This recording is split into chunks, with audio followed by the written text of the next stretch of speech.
Hello ವೀಕ್ಷಕರೇ, ಎಲ್ಲರಿಗೂ ನಮಸ್ಕಾರ. ತನ್ವಿ ಕ್ರಿಯೇಟರ್ ಚಾನಲ್ಗೆ ಎಲ್ಲರಿಗೂ ಸ್ವಾಗತ. ಎಲ್ಲರೂ ಹೇಗಿದ್ದೀರಾ? ಚೆನ್ನಾಗಿದ್ದೀರಾ ಅಂತ ಭಾವಿಸ್ಕೊತಾ ಇದ್ದೀನಿ. ಹಾಗಾದರೆ ಒಂದು ದಿಢೀರಾಗಿ ಮಾಡುವಂಥ ಒಂದು ಬ್ರೇಕ್ಫಾಸ್ಟನ್ನು ನಾನು ನಿಮಗಿಲ್ಲಿ ತೋರಿಸ್ಕೊಡ್ತಾ ಇದ್ದೀನಿ. ಈ ಬ್ರೇಕ್ಫಾಸ್ಟು 5 ಮಿನಿಟ್ಸ್ಗೆ ಇನ್ಸ್ಟೆಂಟಾಗಿ ರೆಡಿ ಆಗುತ್ತೆ. ಈ ಬ್ರೇಕ್ಫಾಸ್ಟ್ ಏನು ಎಂಬುದನ್ನು ಮತ್ತು ಹೇಗೆ ಮಾಡೋದು ಎಂಬುದನ್ನು ನಾನೀಗ ನಿಮಗೆ ತೋರಿಸ್ಕೊಡ್ತಾ ಇದ್ದೀನಿ. ಹಾಗಾದರೆ ತಡ ಏಕೆ, ನೋಡೋಣ ಬನ್ನಿ. ಮೊದಲು ಇಲ್ಲಿ ನಾನು ಸ್ವಲ್ಪ ಹುಣಸೆಹಣ್ಣನ್ನು ತಗೊಂಡು ತೊಳೆದು ನೆನೆ ಹಾಕಿಟ್ಟಿದ್ದೀನಿ. ಇದನ್ನು ಚೆನ್ನಾಗಿ ತೊಳ್ಕೊಬೇಕಾಗುತ್ತೆ. ತೊಳೆದು ನೆನೆ ಹಾಕಿ ನಾನು ರೆಡಿ ಮಾಡಿ ಇಟ್ಕೊಂಡಿದ್ದೀನಿ. ನಂತರ ಒಂದು ಬಾಣಲೆಯನ್ನು ತಗೊಂಡಿದ್ದೀನಿ. ಸ್ಟವನ್ನು ಆನ್ ಮಾಡಿ ಸ್ವಲ್ಪ ಎಣ್ಣೆಯನ್ನು ನಾನಿಲ್ಲಿ ಸೇರಿಸ್ಕೊಂಡಿದ್ದೀನಿ.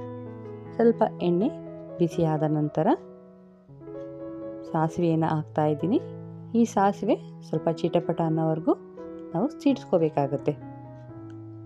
ನಂತರ ನಾನಿಲ್ಲಿ ಕಡಲೆ ಬೀಜವನ್ನು ತಗೊಂಡು ಸ್ವಲ್ಪ ಬ್ರೌನ್ ಕಲರ್ ಬರೋವರೆಗೂ ಇದನ್ನು ಫ್ರೈ ಮಾಡ್ಕೋತಾ ಇದ್ದೀನಿ. ಈಗ ಇದು ಆಗಿದೆ.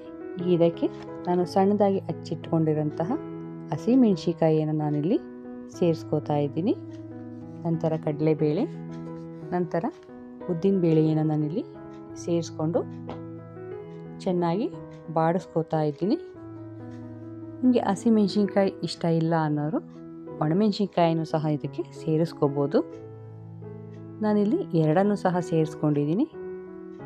ನಿಮಗೆ ಖಾರಕ್ಕೆ ಎಷ್ಟು ಬೇಕೋ ಅಷ್ಟು ನೀವು ಸೇರಿಸ್ಕೊಂಡ್ರೆ ಸಾಕಾಗುತ್ತೆ. ಈಗ ಇದನ್ನು ನಾನಿಲ್ಲಿ ಚೆನ್ನಾಗಿ ಬಾಡಿಸ್ಕೋತಾ ಇದ್ದೀನಿ. ಈಗ ಎಲ್ಲವನ್ನು ಬಾಡಿಸ್ಕೊಂಡ ನಂತರ ಇಲ್ಲಿ ನಾನು ಈರುಳ್ಳಿಯನ್ನು ಸೇರಿಸ್ಕೋತಾ ಇದ್ದೀನಿ. ನಾನು ಈರುಳ್ಳಿಯನ್ನು ಉದ್ದುದ್ದಾಗಿ ಹಚ್ಕೊಂಡು ಒಂದು 4 ಈರುಳ್ಳಿಯನ್ನು ನಾನಿಲ್ಲಿ ಹಚ್ಕೊಂಡು ಸೇರಿಸ್ಕೊಂಡಿದ್ದೀನಿ. ನಿಮಗೆ ಕ್ವಾಂಟಿಟಿಗೆ ಎಷ್ಟು ಬೇಕಾಗುತ್ತೋ ಅಷ್ಟು ಈರುಳ್ಳಿನ ನೀವು ಸೇರಿಸ್ಕೋಬೋದು. ಈಗ ಇದನ್ನು ನಾನು ಚೆನ್ನಾಗಿ ಬಾಡಿಸ್ಕೋಬೇಕು. ಅದಕ್ಕೆ ಸ್ವಲ್ಪ ಉಪ್ಪನ್ನು ಹಾಕಿದ್ರೆ ಈರುಳ್ಳಿ ಚೆನ್ನಾಗಿ ಬೇಗ ಬಾಡುತ್ತೆ. ಅದರಿಂದ ಸ್ವಲ್ಪ ಉಪ್ಪನ್ನು ನಾನಿಲ್ಲಿ ಸೇರಿಸ್ಕೊಳ್ತಾ ಇದ್ದೀನಿ. ಸ್ವಲ್ಪ ಉಪ್ಪನ್ನು ಸೇರಿಸ್ಕೊಂಡ ನಂತರ ಇಲ್ಲಿ ನಾನು ಚೆನ್ನಾಗಿ ಬಾಡಿಸ್ಕೋತಾ ಇದ್ದೀನಿ. ನಂತರ ಸ್ವಲ್ಪ ಇಂಗನ್ನು ನಾನಿಲ್ಲಿ ಸೇರಿಸ್ತಾ ಇದ್ದೀನಿ. ಇಂಗು ಆಪ್ಷನಲ್ಲು, ನಿಮಗೆ ಇಷ್ಟ ಇದ್ದರೆ ಸೇರಿಸ್ಕೋಬೋದು, ಇಲ್ಲ ಅಂದರೆ ನೀವು ಅದನ್ನು ಸ್ಕಿಪ್ ಮಾಡಿ. ಇಂಗು ಸೇರಿಸೋದ್ರಿಂದ ಒಳ್ಳೆ ಜೀರ್ಣಕ್ರಿಯೆ ಆಗುತ್ತೆ ಮತ್ತು ತುಂಬ ಟೇಸ್ಟಿಯಾಗಿ ಬರುತ್ತೆ. ಈಗ ಇಲ್ಲಿ ನಾನು ಒಂದು ಬೆಳ್ಳುಳ್ಳಿ ಸಿಪ್ಪೆಯನ್ನು ಸುಲಿದು ಅದನ್ನು ನಾನಿಲ್ಲಿ ಜಜ್ಜಿ ಇದಕ್ಕೆ ಸೇರಿಸ್ಕೊತಾ ಇದ್ದೀನಿ. ನೀವು ಎಣ್ಣೆ ಹಾಕ್ದಾಗೂ ಸಹ ಸೇರಿಸ್ಕೋಬೋದು. ನಾನು ಅಂದರೆ ಈರುಳ್ಳಿ ಎಲ್ಲ ಹಾಕಿದ ಮೇಲೆ ಸೇರಿಸ್ಕೊಳ್ಳೋದ್ರಿಂದ ನನಗೆ ಈ ಬೆಳ್ಳುಳ್ಳಿ ಫ್ಲೇವರ್ ಚೆನ್ನಾಗಿರುತ್ತೆ ಅಂತ ನಾನು ಈಗ ಸೇರಿಸ್ಕೋತಾ ಇದ್ದೀನಿ. ನಂತರ ನಾನು ರೆಡಿ ಮಾಡಿ ಇಟ್ಕೊಂಡಿರುವಂತಹ ಹುಣಸೆ ಹುಳಿಯನ್ನು ಇಲ್ಲಿ ನಾನು ಸೇರಿಸ್ಕೋತಾ ಇದ್ದೀನಿ. ಈ ಹುಣಸೆ ಹುಳಿ ಎಲ್ಲನೂ ಸೇರಿಸ್ಕೊಂಡ ನಂತರ ಎಲ್ಲವನ್ನು ಚೆನ್ನಾಗಿ ಈ ರೀತಿ ಮಿಕ್ಸ್ ಮಾಡ್ಕೊಳ್ಳೋಣ. ಇದಕ್ಕೆ ಸ್ವಲ್ಪ ಅರಿಶಿನ ಪುಡಿ ಹಾಕಿ ಚೆನ್ನಾಗಿ ನಾನಿಲ್ಲಿ ಮಿಕ್ಸ್ ಮಾಡ್ಕೊತಾ ಇದ್ದೀನಿ. ಈ ರೀತಿ ಮಿಕ್ಸ್ ಮಾಡಿಕೊಂಡ ನಂತರ ನಾನಿಲ್ಲಿ ಸಾಂಬಾರು ಪುಡಿಯನ್ನು ಸೇರಿಸ್ಕೋತಾ ಇದ್ದೀನಿ. 1 ಸ್ಪೂನು ಸಾಂಬಾರು ಪುಡಿಯನ್ನು ಸೇರಿಸ್ಕೊಳ್ಳೋದ್ರಿಂದ ನಾವು ಮಾಡ್ತಾ ಇರುವಂತಹ ಈ ಹುಳಿ ಅನ್ನದ ಗೊಜ್ಜು ತುಂಬಾ ರುಚಿಯಾಗಿ ಬರುತ್ತೆ. ಈಗ ಎಲ್ಲವನ್ನು ಮಿಕ್ಸ್ ಮಾಡ್ಕೋತಾ ಇದ್ದೀನಿ. ಇದಕ್ಕೆ ಸ್ವಲ್ಪ ಬೆಲ್ಲವನ್ನು ನಾನಿಲ್ಲಿ ಸೇರಿಸ್ಕೋತಾ ಇದ್ದೀನಿ. ಈಗ ಇದಕ್ಕೆ ಉಪ್ಪು, ಖಾರ, ಹುಳಿ, ಬೆಲ್ಲ ಎಲ್ಲ ಒಂದು ಹದವಾಗಿ ಸೇರಿದ್ರೆ ತುಂಬಾ ಟೇಸ್ಟಾಗಿರುತ್ತೆ. ಈಗ ಇದಕ್ಕೆ ನಾನು ಕರಿಬೇವಿನ ಸೊಪ್ಪು ಮತ್ತು ಕೊತ್ತಂಬರಿ ಸೊಪ್ಪನ್ನು ಎಲ್ಲ ಮಿಕ್ಸ್ ಮಾಡಿ ಈ ಹುಳಿ ಅನ್ನದ ಗೊಜ್ಜನ್ನ ರೆಡಿ ಮಾಡಿ ಇಟ್ಕೊಂಡಿದ್ದೀನಿ.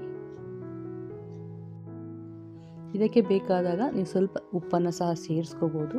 ನಾನು ಈರುಳ್ಳಿ ಹಾಕ್ದಾಗಿ ಉಪ್ಪನ್ನು ಸೇರಿಸ್ಕೊಂಡಿರೋದ್ರಿಂದ ನನಗೆ ಉಪ್ಪು ಸಾಕಾಗುತ್ತೆ. ನೀವು ನೋಡಿಕೊಂಡು ಸ್ವಲ್ಪ ಉಪ್ಪನ್ನು ಸೇರಿಸ್ಕೊಳ್ಳಿ. ಈಗ ಅನ್ನದ ಜೊತೆ ಚೆನ್ನಾಗಿ ನಾನಿಲ್ಲಿ ಮಿಕ್ಸ್ ಮಾಡ್ಕೋತಾ ಇದ್ದೀನಿ. ಈ ರೀತಿ ಎಲ್ಲವನ್ನು ಮಿಕ್ಸ್ ಮಾಡಿಕೊಂಡ ನಂತರ ಈ ಹುಳಿ ಅನ್ನದ ಗೊಜ್ಜು ರೆಡಿ ಆಗುತ್ತೆ. ಈಗ ಇದು ರೆಡಿ ಆಗಿದೆ. ಇದನ್ನು ನಾನೀಗ ಒಂದು ಸರ್ವ್ ಬೌಲಿಗೆ ಸರ್ವನ್ನು ಮಾಡಿದ್ರೆ ಸೂಪರ್ ಟೇಸ್ಟಿಯಾಗಿರುವಂತಹ, ತುಂಬ ಸಿಂಪಲಾಗಿ ಬೇಗ ಮಾಡುವಂತಹ ಈ ಹುಳಿ ಅನ್ನದ ಗೊಜ್ಜು ಅಂದರೆ ಹುಳಿ ಅನ್ನ ಸಂಪೂರ್ಣವಾಗಿ ಈಗ ರೆಡಿ ಆಯಿತು. ಈ ರೀತಿ ತುಂಬ ಬೇಗವಾಗಿ ಮತ್ತು ತುಂಬ ರುಚಿಯಾಗಿ ಒಂದು ಬ್ರೇಕ್ಫಾಸ್ಟನ್ನು ಮಾಡ್ಕೋಬೇಕು ಅಂದರೆ ಈ ರೀತಿ ಹುಳಿ ಅನ್ನವನ್ನು ಮಾಡಿಕೊಂಡು ತುಂಬ ರುಚಿಯಾಗಿರುತ್ತೆ. ಖಂಡಿತ ಮನೆಯಲ್ಲಿ ನೀವು ಒಮ್ಮೆ ಟ್ರೈ ಮಾಡಿ. ಈ ವಿಡಿಯೋ ನಿಮಗೆ ಇಷ್ಟವಾಗಿದ್ದಲ್ಲಿ ನಮ್ಮ ಚಾನಲ್ಗೆ ಸಬ್ಸ್ಕ್ರೈಬ್ ಮಾಡಿ, ಲೈಕ್ ಮಾಡಿ, ಶೇರ್ ಮಾಡಿ. ಧನ್ಯವಾದಗಳು.